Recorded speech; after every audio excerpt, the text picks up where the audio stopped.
Oi, eu sou o Renato Ferreira e esse é o InsightCast, o podcast para quem quer entrar de cabeça no mercado de vendas do Brasil.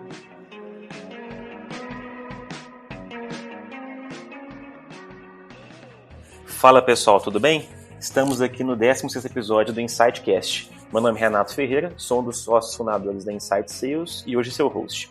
Agradeço por nos acompanhar e nos siga no Spotify e SoundCloud. Também seria ótimo se você pudesse indicar o podcast para poder atingir outros vendedores e gestores. Pessoal, hoje estamos aqui com uma presença ilustre, Lucas Almeida, ele é cofundador da Nexto, apaixonado por motos, viagem e também vender. Pessoal, o nosso tópico vai ser focado eu acho que um tema que ele não é tão falado, né, ele não é tão comum aqui no Brasil, que é vendas de soluções híbridas, que envolvem tanto hardware como software. E o Lucão é um cara que está há 10 anos já nesse mercado, desenvolveu uma solução proprietária, então é algo realmente bem fora da curva, né? Mas eu vou deixar para ele poder se apresentar um pouco mais, falar um pouco sobre ele. Enfim, Lucão, pode ficar à vontade, aqui a casa é sua. Obrigado, Renato, pelo convite. É um prazer conversar com você e com todo mundo que participa aí da audiência do podcast. Falando um pouquinho rapidinho sobre mim, eu costumo brincar com o pessoal que me pergunta o que eu faço e quem eu estou conversando pela primeira vez, que eu sou garoto de programa. Porque é muito comum, quando eu explico efetivamente todas as coisas que eu faço aqui, um pouquinho de todo o job description do que eu executo aqui na Nexto, fica mais complexo do que dizer efetivamente isso. Garoto de programa já fica uma coisa descontraída, né? Então, basicamente, a Nexto é uma empresa de tecnologia, né? Eu sou um dos fundadores e eu toco hoje aqui as áreas de marketing, vendas e sucesso do cliente. Eu sou engenheiro elétrico de formação, com ênfase em sistemas eletrônicos. No comecinho da carreira, depois de 2 anos de formado, eu montei a Nexto em 2010. Então, fiquei pouco tempo no mercado e logo depois a gente já começou o negócio.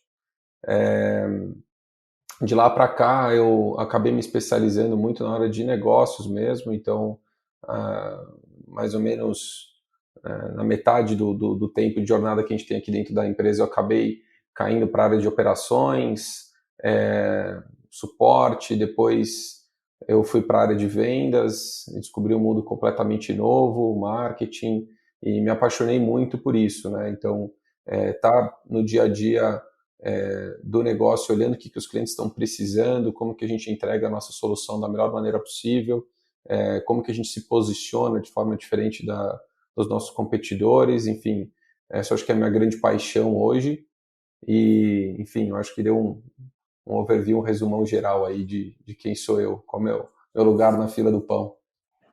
Não, fantástico. Achei que a descrição ficou bem legal, bem abrangente, né?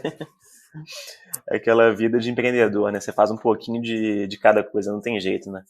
Eu gosto muito de falar, garoto de programa, garoto de programa, o pessoal que trabalha com tecnologia, o pessoal faz programa, seja para análise de dados, seja para os programas internos que a gente utiliza aqui para, enfim, para rodar todas as ferramentas nossas, enfim, como eu comecei a minha carreira desenvolvendo software embarcado e hardware, então acho que acabou sendo uma forma divertida de descrever. Não, legal demais, Lucão. Legal demais. E fazendo um gancho com o que você comentou agora na questão do software embarcado, do hardware também, que para quem já acompanha, né, a Nexto vende uma solução de IoT. Me fala um pouquinho quais são os desafios comparados, né, em relação à venda de software e software e hardware. Tá. Cara, existe sim uma complexidade adicional, desafios adicionais comparados com, né, de vender uma solução de internet das coisas com componentes de software e hardware do que vender efetivamente apenas software, né? Eu acho que o primeiro desafio que a categoria de produto que normalmente você está inserido, eu vou falar especificamente da Next, a nossa categoria de produto, ela é pouco difundida, né? É pouco conhecida. Por mais que se fala muito de internet das coisas, internet das coisas é um conceito, né? A internet das coisas ela não é uma solução e não é uma tecnologia, né? Então é muito difícil você trazer para o tangível e aterrissar isso na cabeça das pessoas sobre qual que é a categoria de produto que o seu produto se encaixa, né? Então, eu acho que esse é o primeiro desafio. Quando você está vendendo uma solução, em contrapartida, fazendo um exemplo aqui, como um RP, um CRM, ou algum tipo de software SaaS de uma categoria bastante difundida, quando você cita a categoria de produto, quando você está fazendo o teu pitch, o cliente ele já traz na cabeça, né, já vem na cabeça do cliente uma série de pré-requisitos para o software cumprir aquela classificação de produto, né? Então, se você está falando que o seu software é um RP, você já sabe que esse software provavelmente ele tem um módulo de faturamento, ele tem um módulo de contratos, ele tem um módulo de gestão de RH e folha de pagamento e por aí vai. Então, já mais ou menos se entende o conceito. Para IoT, isso é muito difícil. O segundo desafio que eu acho que a gente encontra aqui no dia a dia é que uma solução dentro de uma categoria de produto pouco difundida, ela exige mais validações e provas de conceito, porque entende-se que é um grau de inovação além do que o pessoal está acostumado. Então a gente precisa aprofundar mais as validações técnicas. Terceiro desafio, demanda muita evangelização, demanda muito investimento em educação, em produção de conteúdo de alta qualidade, porque muitas vezes o cliente, a nossa persona, o nosso ICP, na verdade, ele não está sensibilizado sobre o tamanho dos problemas que aquele tipo de solução pode resolver e ele nunca fez essa conta. Então a gente precisa muitas vezes dizer, olha, esse problema que está te incomodando há muitos anos, que está te gerando muito prejuízo e muito impacto operacional, assistencial e tal, ele pode ser resolvido. Existem soluções para isso. By the way, existem soluções dentro do conceito de internet das coisas que podem facilitar a tua vida dessa e dessa maneira. Então, esse terceiro ponto é fundamental. A gente precisa investir em conteúdo de alta qualidade, em educar e evangelizar os nossos clientes de que esse problema que ele vem enfrentando, ou os problemas que ele vem enfrentando há muito tempo, de alguma forma podem ser resolvidos com esse tipo de solução. E, cara, eu acho que o último desafio é conseguir pegar todo o buzz que foi feito em cima de internet das coisas, desse conceito, e aterrissar mesmo, como eu falei, colocar o sonho na prática, né? Então, você trazer o conceito de internet das coisas e desdobrar isso em soluções práticas no dia a dia que estão resolvendo um problema real do cliente na ponta. Então, quando você está falando de uma solução, então, portanto, de internet das coisas, que não é uma categoria de produto, e aí você tem que encaixar a sua solução de internet das coisas dentro de categorias de produto similares ou que ainda estão um pouco difundidas, isso é um desafio bastante grande. Então, vencer toda essa complexidade, acho que é bem difícil, mas evidente, né, que quando a gente consegue fazer isso, é um win-win, né? O cliente valoriza muito e ele entende que, poxa, legal, agora tem soluções para esses problemas que eu tinha e que há muito tempo eu não imaginava que eu ia conseguir resolver com algum tipo de tecnologia. Não, bacana. Bacana demais, Lucão. Acho que você levantou um ponto bem interessante, né? A questão de você vender um produto que o seu cliente, que o seu lead, né? Ele não sabe previamente o que ele quer, né? Então, quais vão ser os requisitos, enfim, como que o discurso ele vai evoluir. Eu acho que é um tópico bem interessante para quem está entrando na área, quem quer conhecer um pouco mais, né? De vender uma solução vamos colocar assim, uma solução de vanguarda, né? Tem que fazer, porque você vender algo consolidado no mercado realmente é mais objetivo, né? Você já Sim. sabe mais, você consegue montar uma matriz de objeção ali também, uma matriz de qualificação mais clara, né? Trabalhar em cima daquela informação, enquanto do outro lado é como se você tivesse, enfim, navegando em 1450, né? Você nunca sabe o que você vai encontrar. Sim. E existe até também, pegando um gancho aí do que você está falando, vender internet das coisas, né, soluções de internet das coisas tem os desafios que eu citei. Mas vender também uma solução híbrida, né, com componente de hardware e software, tem uma complexidade adicional. porque o hardware ele implica que, de alguma forma, esse equipamento ele tem que chegar na mão do cliente, né? Então, ele precisa experimentar aquilo precisa ser instalado na infraestrutura dele. Então, isso naturalmente implica num custo de aquisição mais elevado e num ciclo de vendas mais longo. Então, esses são dois desafios adicionais que, quando você está vendendo software puro, você pode fazer uma venda, dependendo, evidentemente, do segmento de cliente que você está atuando e do teu ticket, que ela é 100% inside sales, né? Quer dizer, teu processo é 100% em inside sales. Você consegue fazer a venda dentro de casa, com o seu time de vendas trabalhando com o cliente praticamente o tempo todo de forma remota. No nosso caso, a natureza ela exige que a gente esteja presencialmente. Então, esse aspecto de estar no cliente, ele impõe um desafio adicional, e nesse ano de pandemia de 2020, a gente teve que se reinventar aqui para conseguir fazer isso de forma segura. Show de bola, realmente é bem desafiador, né? Trabalhar no modelo híbrido de venda, né? Você faz parte do processo in-house, né? Você faz o inside, depois você tem que fazer o pessoal chama lá fora de outside sales, né? Que a gente fala field sales, mas bem massa. E Lucão, pensando assim em termos de funil de vendas, né? Qual que é a etapa mais complexa dentro do seu processo? Cara, eu vou responder essa pergunta de uma forma um pouquinho diferente. Eu acho que são duas etapas que são super complexas para a gente hoje, e são as etapas onde a gente coloca mais esforço para entender como maquinar, como otimizar e como reduzir o ciclo de cada uma delas. A primeira é a venda técnica, né? Uma etapa dentro do nosso ciclo que a gente tem que fazer com que o cliente ele valide a solução. Então, como eu coloquei agora há pouco, num modelo de venda de software puro, é muito mais fácil você colocar o produto, principalmente se a solução ela é oferecida em nuvem, colocar esse produto na mão do cliente para aquele teste, né, que é uma parte dos casos.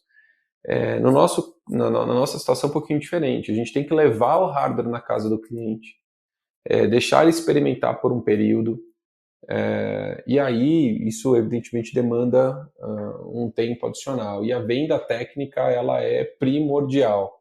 Principalmente, eu acho que vale citar, a gente é uma health tech, então a gente vende para o segmento de saúde.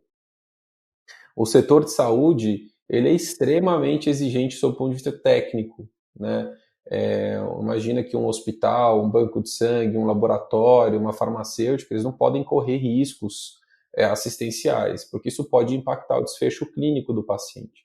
Então, a gente conseguir garantir que a nossa solução vai atender os SLAs de segurança e de criticidade que o sistema de saúde exige é fundamental antes de você fazer a compra. Então, a gente tem que se preocupar muito com a venda técnica. E, terminando a resposta aqui, a segunda etapa do ciclo nosso de vendas, que a gente entende como muito complexo, é a parte de fechamento, né? E eu acho que por razões similares aí, o departamento jurídico e os departamentos de negócio que estão adquirindo a solução, eles precisam garantir que o contrato esteja muito bem escrito. Então a gente gasta bastante tempo passando por todos os detalhes que vão garantir SLA, que vão garantir segurança para a instituição, que vão garantir disponibilidade, o atendimento da forma correta. Então acaba levando bastante tempo, né? Essa etapa final, ela além de ser complexa, né, essa etapa de fechamento e assinatura de contrato, revisão jurídica, ela é uma etapa bastante complexa e lenta. Então, são essas duas etapas que a gente olha sempre com muito cuidado, são as mais complexas e que demandam mais tempo.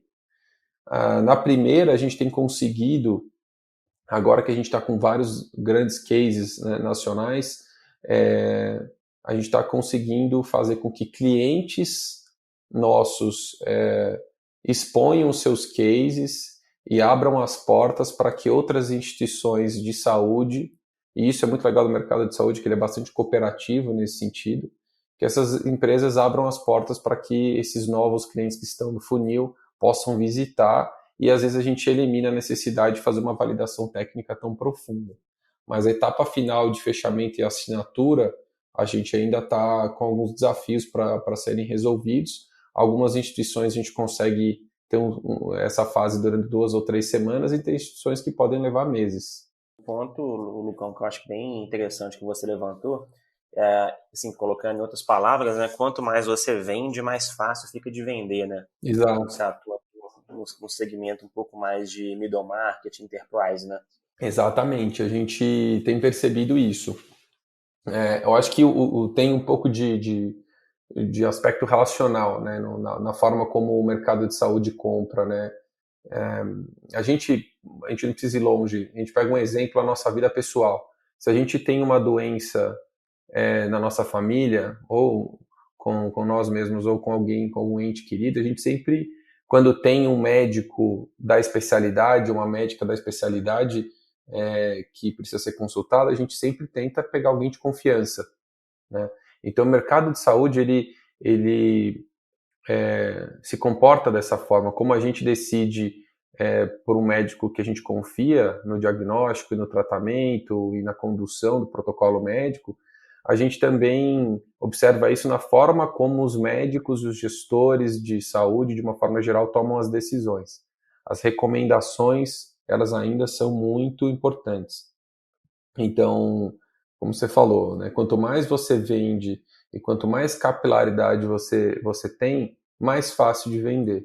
Então, ano passado, 2020, aconteceram várias vendas aqui na Nexto de clientes que recomendaram a nossa solução para os seus parceiros, para os seus, enfim, instituições vizinhas ali, companheiros e colegas de trabalho, e que chegaram na Nexto já com muito mais maturidade e com o respaldo de que a gente presta um bom trabalho, né? Presta um bom serviço, faz um bom trabalho. Isso acelerou muito o nosso ciclo de vendas, né? Então, quando acontece isso, ajuda muito na condução do processo comercial.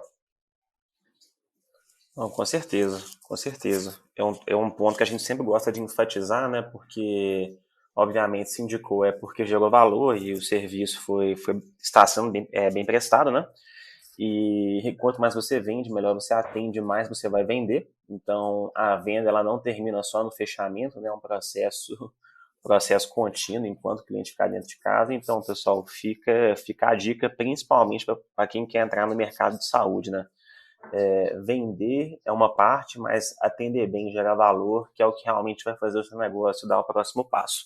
Perfeito, não podia concordar mais, Renato. E se a gente pensar aqui da forma como a gente está enxergando o nosso processo de vendas, a gente está cada vez mais enxergando ele como uma ampulheta e no limite, como um fluxo, né? Quer dizer, a gente que trabalha com venda enterprise para o mercado de saúde, a gente sempre entende que o grande crescimento ele vem da expansão da nossa base instalada, ou seja, a gente entra num cliente que tem 70 unidades, a gente entra vendendo para 1, 2 unidades. E o grande valor, depois que você conseguiu vencer aquela barreira de entrada, de conseguir conquistar o cliente e fechar a venda, esse upsell que acontece, ou cross-sell que acontece, essa expansão dentro da base instalada é muito importante. É aí onde a gente enxerga o grande valor da base que a gente está criando,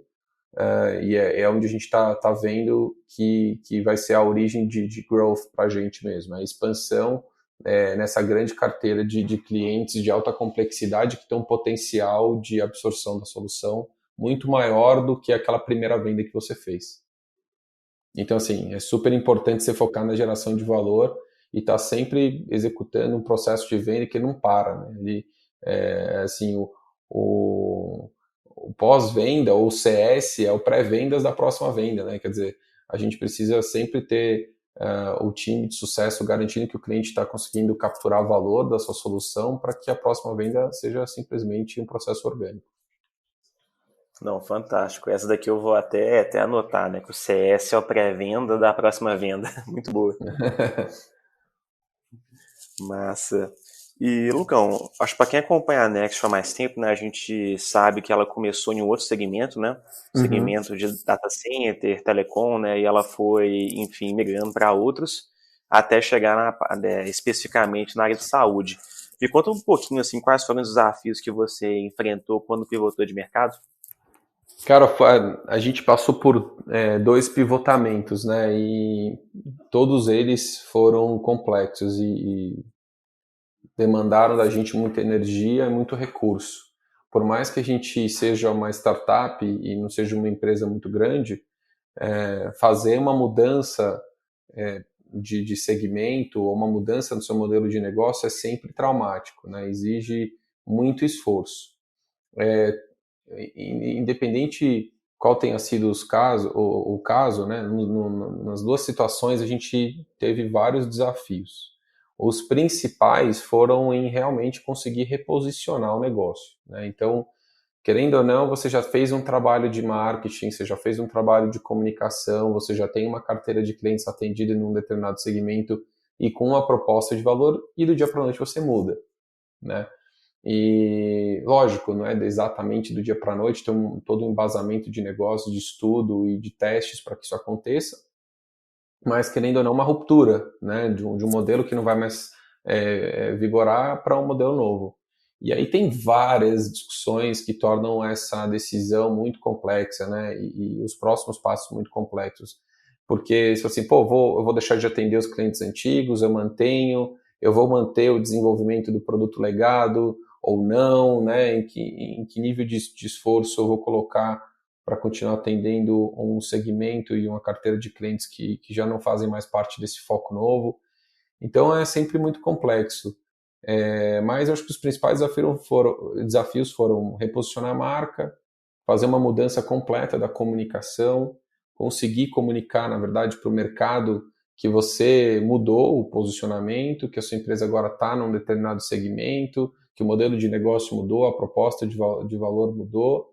Então, acho que o próximo desafio, como eu estava falando antes, é continuar a operação dos clientes antigos, né, mantendo uma geração de caixa para o negócio, para que ele possa sustentar essa trajetória de pivotamento, porque, né, pô, decidir pivotar não é do dia para a noite que você consegue construir num mercado absolutamente novo, que você está aprendendo muita coisa do zero, uma nova carteira de clientes, conseguir gerar, né, faturamento mensal recorrente que seja sustentável para você desplugar os contratos da solução antiga.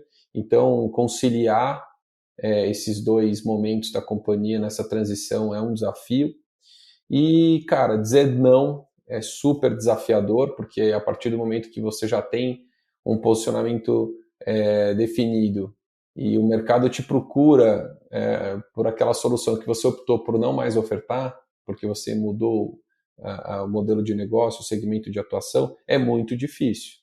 Porque você tem um produto ali de prateleira, ele está pronto para ser vendido, mas você decidiu que o teu foco é outro. Aí chega um cliente batendo com um cheque pronto em branco para assinar para você, você tem que dizer não. Então isso é muito difícil. E assim, acho que o último desafio para nós foi conseguir acelerar o aprendizado. E esse é um desafio que a gente enfrentou no primeiro pivotamento que a gente teve, né? Acelerar o aprendizado sobre o seu mercado, sobre ICP, persona, processo de vendas, precificação e tal, depois que você decidiu pivotar. Então, acelerar esse processo de aprendizado é bem difícil. A gente sofreu com isso no primeiro pivotamento que nós fizemos. E no segundo, que foi um pivotamento mais soft, foi um pivotamento de segmento de atuação, né? A gente mudou a atuação para o segmento da saúde.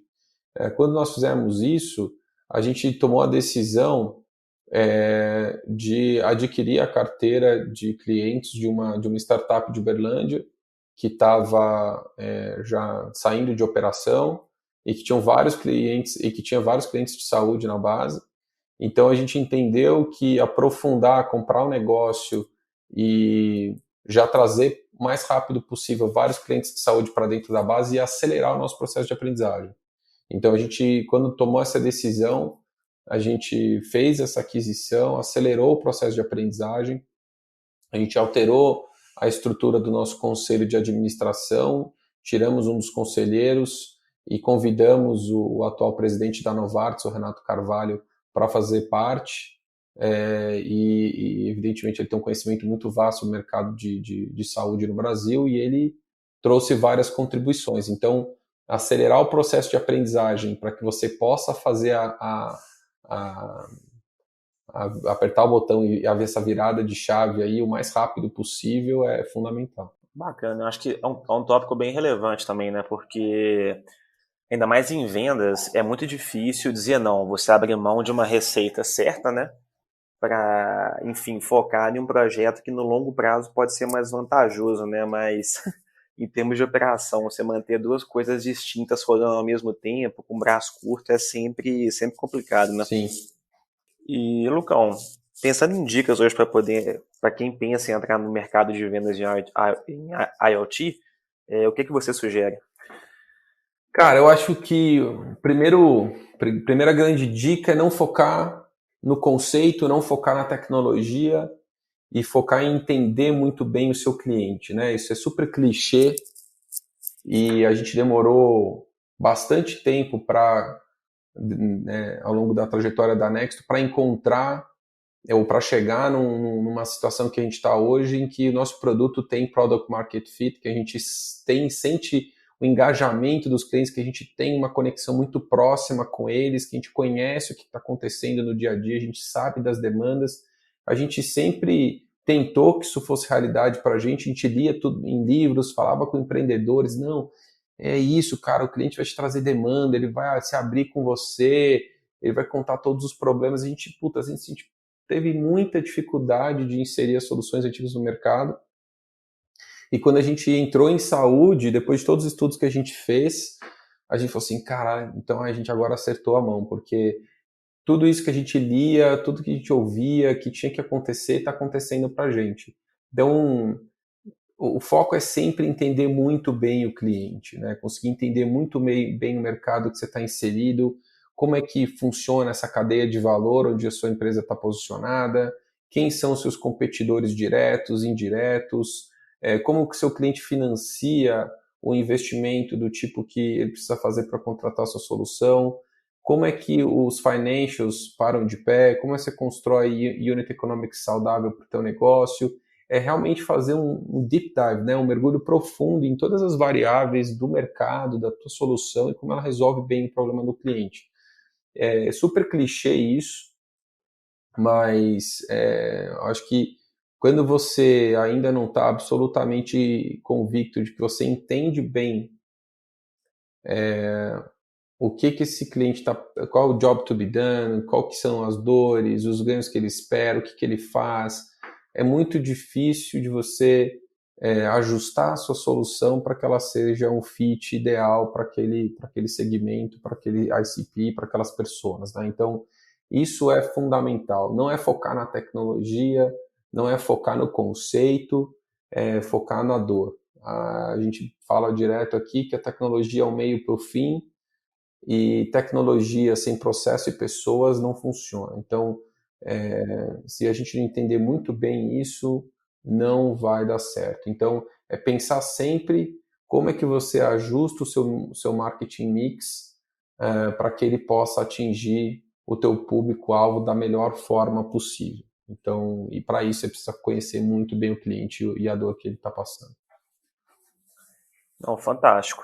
Fantástico. A gente fala que o PMF, né, o Product Market Fit, é uma coisa que só quando você chega nele que você percebe, né? Porque você lança o produto, você tem mais ou menos em mente ali qual é o valor que você gera, né, o valor que você quer gerar.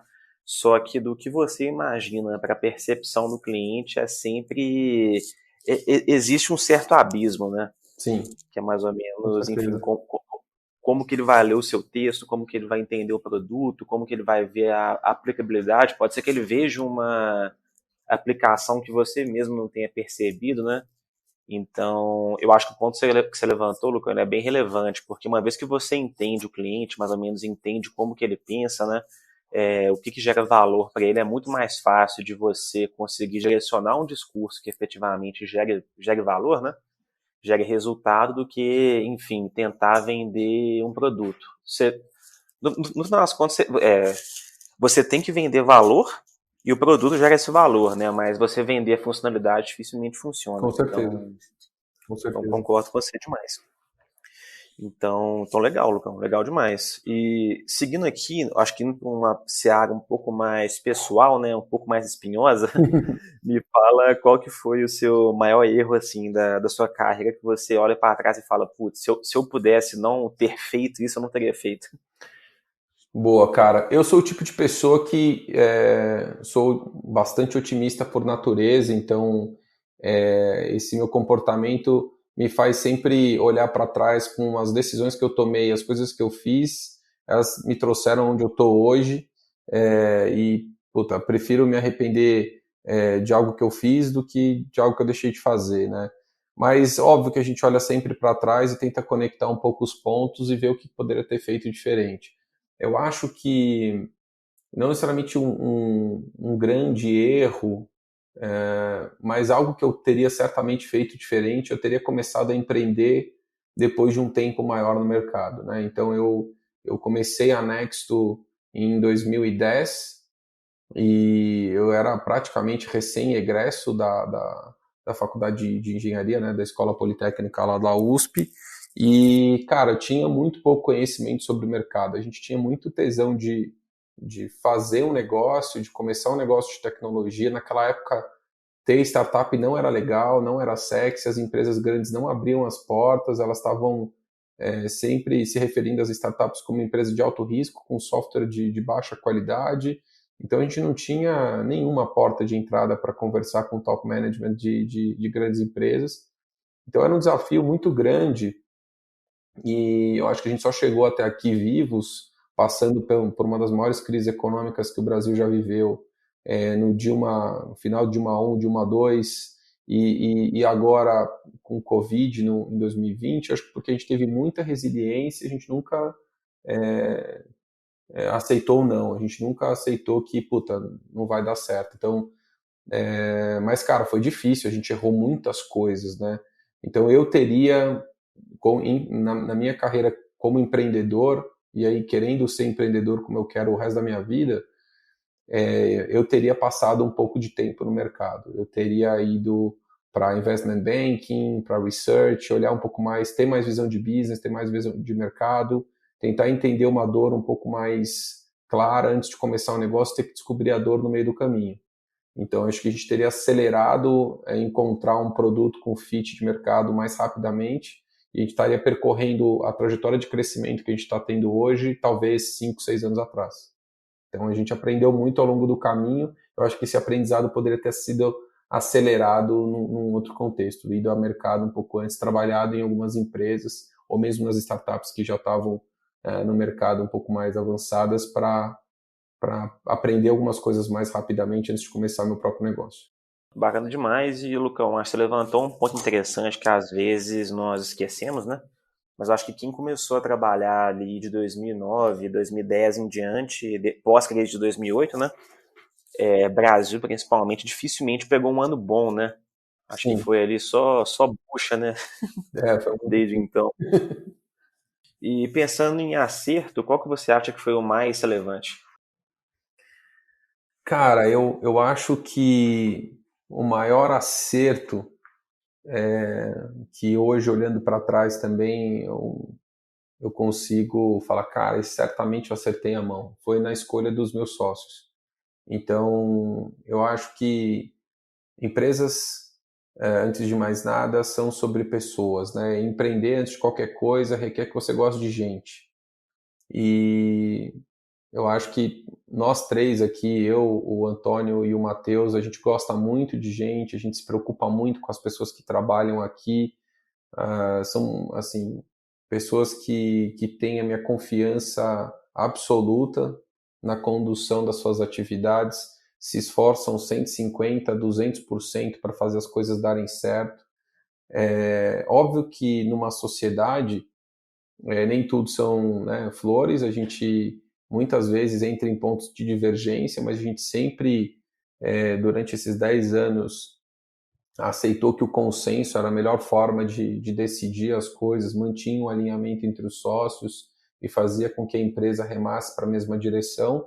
Evidente que o consenso ele é mais trabalhoso, requer um gasto energético maior para ele ser atingido, mas sempre ajudou muito a gente tomar as decisões dessa forma. Então, acho que olhando para trás, a gente teve vários acertos importantes, mas escolher o Matheus e o Antônio como sócios foi fundamental para a gente chegar até aqui. Talvez com outros sócios a gente teria quebrado ou teria fechado as portas aí realmente muito antes. É bem relevante esse tópico mesmo, porque eu acho que o fracasso de muita startup normalmente se dá, né, pela estrutura societária, enfim, às vezes são duas pessoas muito boas ali, mas que o perfil de uma não casou com o da outra. Então, para quem quer empreender, eu acho que é uma lição interessante, né? Que pode ser que o seu primeiro produto não dê certo, a sua primeira ideia não vingue muito bem, né? Mas tendo os bons sócios, né? Os sócios que se encaixam bem naquele contexto, em algum momento a coisa vai fluir. Exato, eu acho que assim, todo empreendedor de tecnologia, de startup, se chegou em algum lugar minimamente relevante e não falou que teve algum tipo de questão societária ou não teve risco de quebrar algumas vezes e não deixou de dormir muitas noites, enfim, cara, não está fazendo a coisa certa, talvez não esteja se desafiando o suficiente, né, para chegar em algum lugar ousado. A gente passou por muitas situações dessas aqui, mas a gente tem uma união muito grande e eu acho que isso foi fundamental. E ter escolhido eles, que são pessoas absolutamente íntegras, compradas no negócio, que trabalham duro para a gente avançar, eu acho que foi fundamental.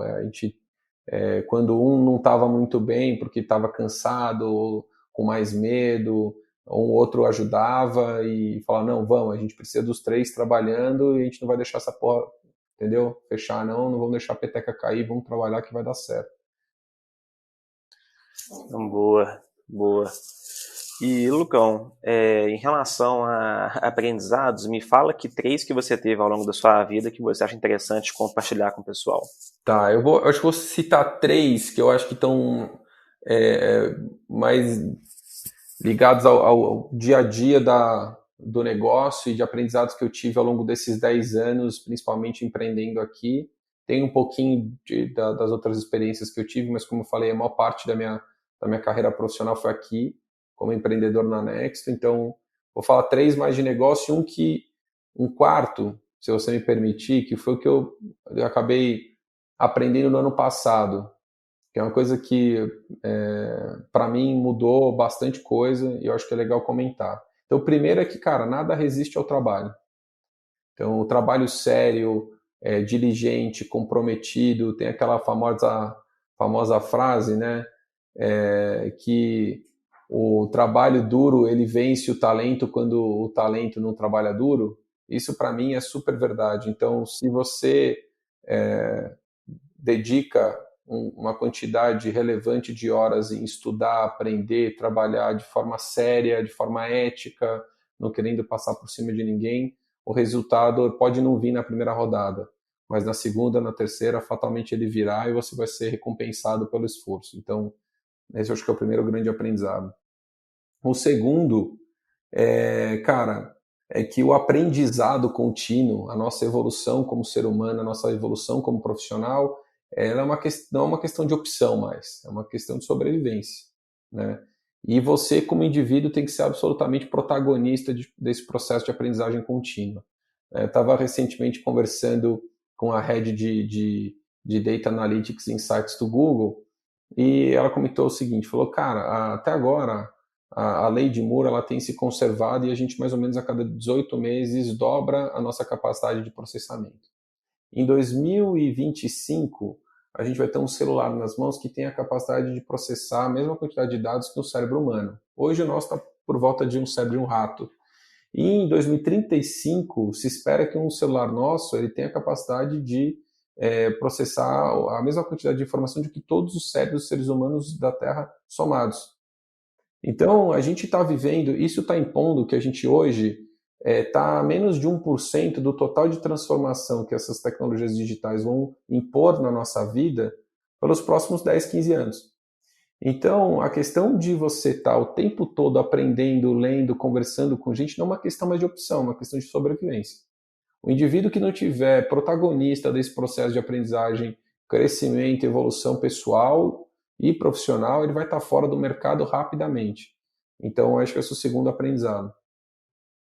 O terceiro é que, cara, tempo é completamente irrecuperável. Então, qualquer outro recurso que a gente possa imaginar, ele, de certa forma, você pode, sei lá, dinheiro, você ganha, você gasta, você perde, você ganha de novo, recupera, mas tempo, ele é irrecuperável. O tempo passa e aquele segundo, aquele minuto que você investiu de forma errada, já era, perdeu. Então, usar o tempo da forma mais inteligente possível, com tarefas de alto nível, se desenvolvendo, fazendo questionamentos que fazem sentido e não perdendo tempo com besteira, com discussões que não levam a lugar nenhum, disputa de ego, enfim, isso eu acho que é um contrassenso e é um desperdício incrível. Quem está fazendo isso está se enganando enormemente do que é a vida. Esse eu acho que é o terceiro aprendizado.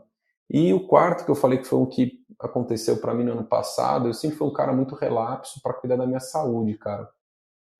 E eu passei esses anos todos me alimentando do que tinha mais próximo, mais fácil, mais rápido.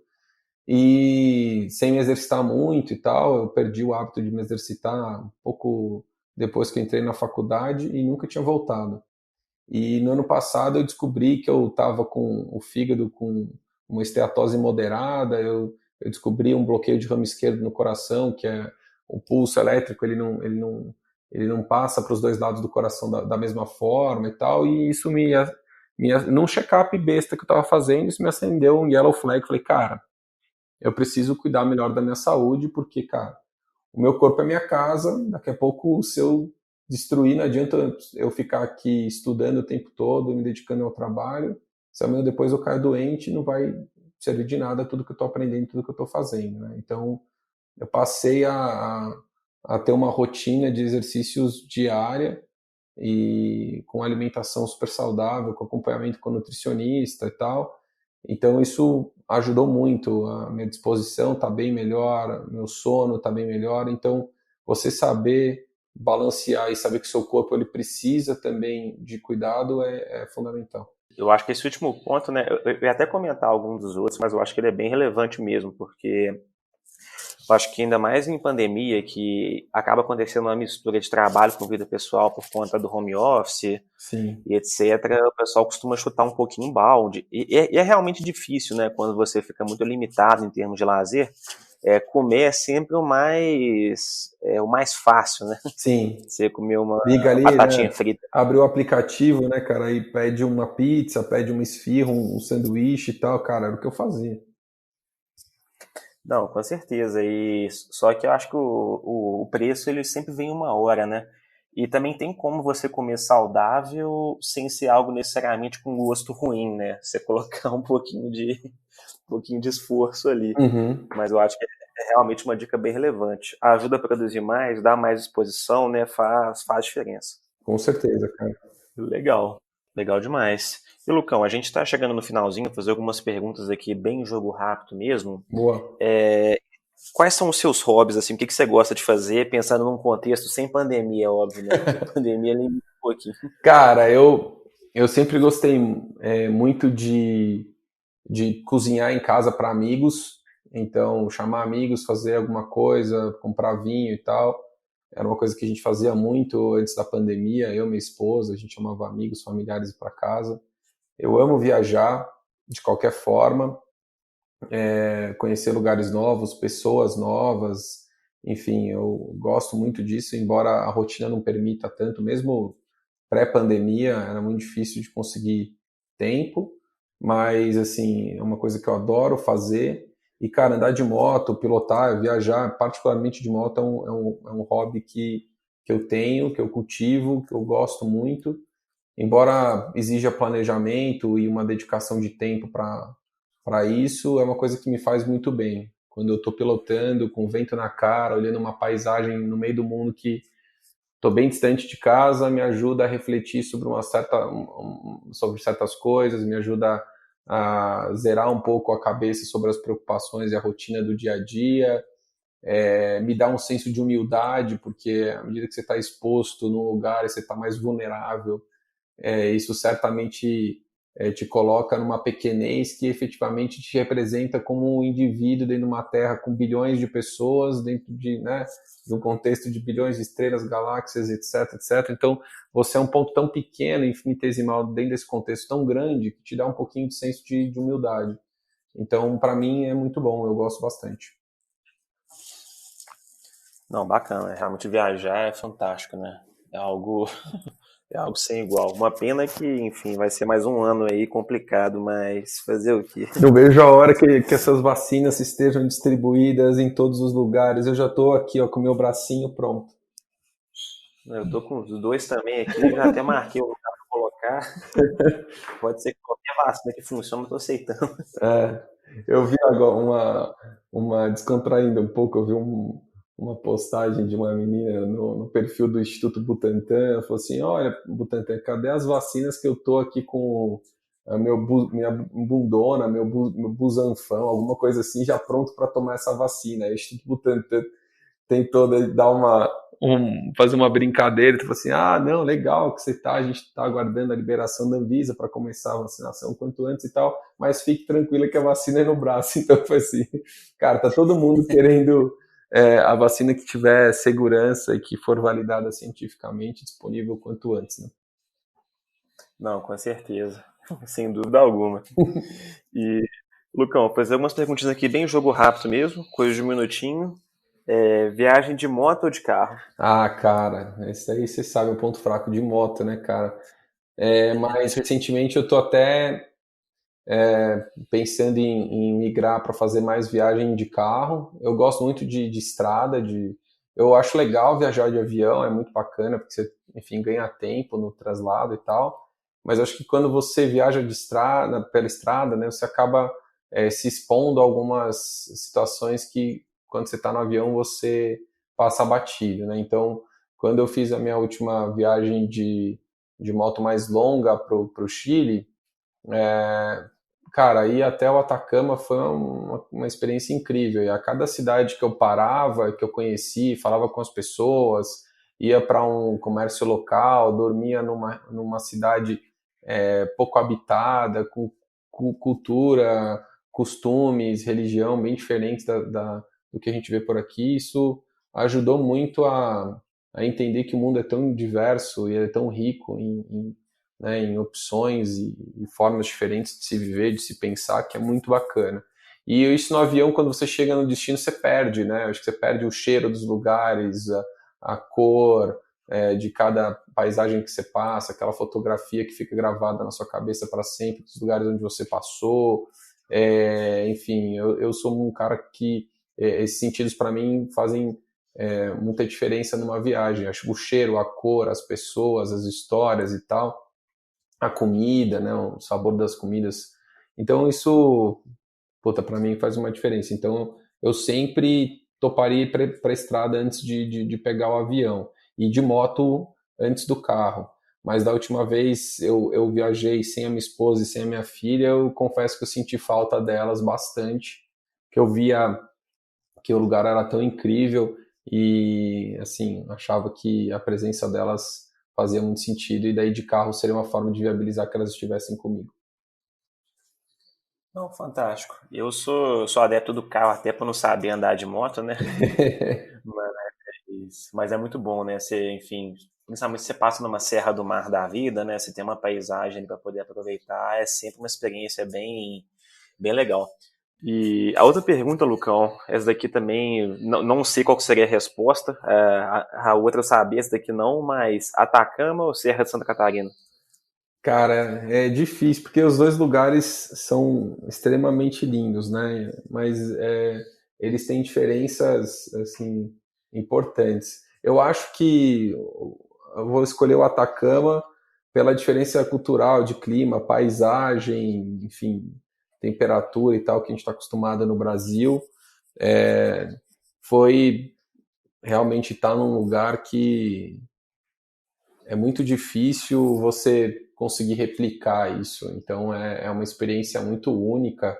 E por mais que a Serra do Rio do Rastro, a Serra do Corvo Branco, e algumas serras catarinenses sejam muito bonitas, eu acho que as paisagens do deserto são incríveis, as lagoas que se formam no meio do nada, em alta altitude, a formação rochosa, tudo isso impõe um aspecto absolutamente diferente e inusitado para quem está no Brasil, pelo menos, né? Então, para mim, foi uma coisa muito nova, então fico com Atacama.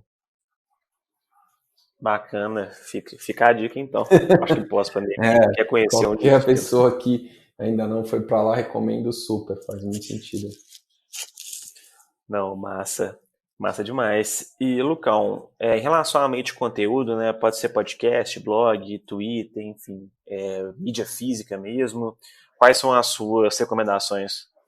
Cara, assim, o tipo de conteúdo que eu consumo é bastante variado, mas recentemente eu tenho focado bastante em conteúdo setorial, né? Então, eu vejo muito as publicações da BSS, da ABCIS, da Academia Médica, da Harvard Business Review, pensando principalmente em healthcare e liderança. Então, os conteúdos do Saúde Business, enfim, tem bastante conteúdo de alta qualidade aí que está sendo produzido por essas empresas, associações e outros entes aí.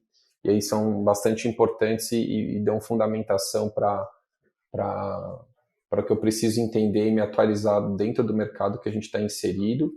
A gente olha também aqui de uma forma mais geral o que está acontecendo dentro das agências reguladoras, né? Então a ANS, a Anvisa, a gente está sempre vendo porque isso influencia diretamente a nossa operação, a nossa tecnologia e o que a gente está fazendo. E, cara, eu gosto muito de conteúdos sobre negócios, né? Startup, tecnologia, de uma forma geral. Então, eu escuto bastante o podcast da Astela, né? O Astela Playbook. Eu escuto bastante também o podcast do Rodrigo Dantas, tá? O Like a Boss, eu gosto bastante. Então, acho que, de uma forma geral, são bons conteúdos. Eu gosto bastante da qualidade do que o pessoal produz. Enfim, acho que são os principais aí. Massa, legal demais. Então, boas dicas aí. Quem quiser beber um pouquinho da fonte que o Lucão bebe, tá falado. E, Lucão, cara, brigadaço mesmo pela sua participação, pela sua disponibilidade. Pô, sei o quanto que é difícil do seu lado, né? Acho que fechar uma agenda assim, então a gente fica super feliz mesmo de ter essa conversa.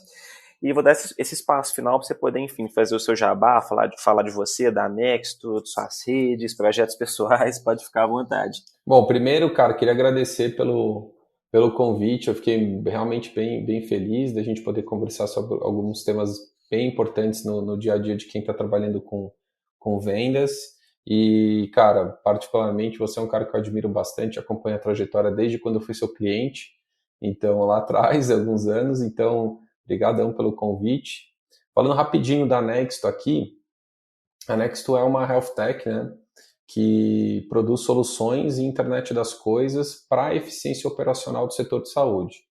Então, fazendo uma explicação super rápida, a gente tem soluções que fazem a garantia da qualidade de medicamentos e insumos que são sensíveis à temperatura, como vacinas, medicamentos, bolsas de sangue, né, os hemocomponentes. A gente também tem uma solução que faz rastreabilidade de equipamentos hospitalares, então a gente ajuda os hospitais, as clínicas, os laboratórios a localizarem seus equipamentos de alta criticidade dentro do ambiente do hospital, para dar velocidade de acesso a esses equipamentos pelo time que está lá cuidando do paciente, né, os enfermeiros, os médicos. E a gente tem uma terceira solução que ela controla a qualidade de energia de todos aqueles equipamentos que fazem diagnóstico, que dão suporte ao tratamento, que são ressonância magnética, tomografia, ultrassom e tal. Esses equipamentos eles precisam funcionar dentro de situações bastante específicas ali, de temperatura, umidade, energia, e a gente tem sensores, então, que estão capturando esses dados, mandando essa informação para a nuvem, onde essa informação é processada e a gente tem informação útil para a tomada de decisão de quem está na ponta. Então, esse é um pouquinho do que a gente tem feito aqui. Essas 3 soluções hoje elas já estão implantadas nos maiores grupos de saúde privada do país, né? Então são empresas aí de grande porte. A Nexto está presente em mais de 12 estados no Brasil, cobrindo aí as principais capitais, e então a gente está bem orgulhoso do que a gente conquistou, mas a gente está só no começo de onde a gente quer chegar. Não, fantástico. Fantástico, pessoal. Então acho que é isso. Mais uma vez, Lucão, obrigado. A gente se vê no próximo episódio e até mais. Beleza, valeu, gente. Obrigado.